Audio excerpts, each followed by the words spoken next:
Esto es de locos, otro capítulo más que confirma lo que muchos sospechábamos. El Barcelona parece jugar con un reglamento a medida. La semifinal de la Supercopa contra el Athletic Club terminó con victoria 2-0 para los azulgranas. Pero el verdadero protagonista de la noche no fue el fútbol, sino la polémica, desde decisiones arbitrales dudosas hasta gestos provocativos de Laporta. El partido estuvo envuelto en una nube de controversia. Vamos a analizarlo. Antes de hablar del partido, no podemos ignorar el escándalo que lo precedió. El CSD le concedió la cautelarísima a Dani Olmo y Pau Víctor, algo que levantó ampollas en el mundo del fútbol. Pero lo que de verdad dio de qué hablar fue el gesto de Laporta tras conocerse la decisión. Un corte de mangas que lo dice todo. Es como si el presidente del Barcelona estuviese gritando al mundo: haced lo que queráis, yo estoy por encima de la ley. Una imagen que define perfectamente el estado actual del barcelonismo. Un club que s'ha considerat a l'equip del règim.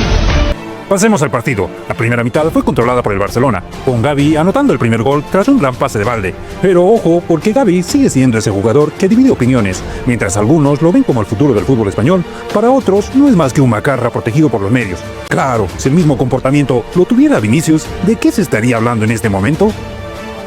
El segundo gol del Barcelona llegó en la segunda mitad, cortesía del joven Lamine Yamal. Eso sí, su celebración fue un mix raro entre Ronaldo y Mbappé que no convenció a nadie. Si tanto dice admirar a los grandes de su club, ¿por qué no inspirarse en ellos en lugar de copiar a los enemigos? Un gesto que fue tachado de cringe por muchos.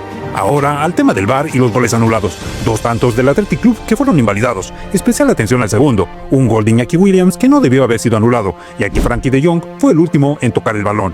Pero como siempre, el VAR actuó con esa revisión express que tanto beneficia al Barcelona. Lo preocupante es cómo el CTA y el club culé parecen manejar estas situaciones con una facilidad que ya asusta. Es digno de estudio en manuales de corrupción. Y si hablamos de curiosidades, la poca afluencia del público en el estadio también llamó la atención. La Supercopa parece haber perdido ese brillo que tenía, especialmente cuando los favoritismos y las injusticias terminan robándose el protagonismo. Lo ocurrido el día de hoy no solo estuvo marcado por la derrota del Athletic Club, sino por un golpe certero al fútbol español, ya que mientras los clubes callan, el Barcelona sigue saliéndose con la suya, respaldado por instituciones que supuestamente deberían velar por la justicia deportiva. Este escándalo no puede quedar en el olvido. En resumen, el Barcelona se clasifica a la final de la Supercopa de España, en un campeonato que parece hecho a su medida, ya sea por lo civil, lo criminal o como se ha visto ahora por lo político. Ahora espera el rival, que saldrá del enfrentamiento entre el Real Madrid y Mallorca. ¿Qué más sorpresas nos deparará este torneo? Pronto lo sabremos.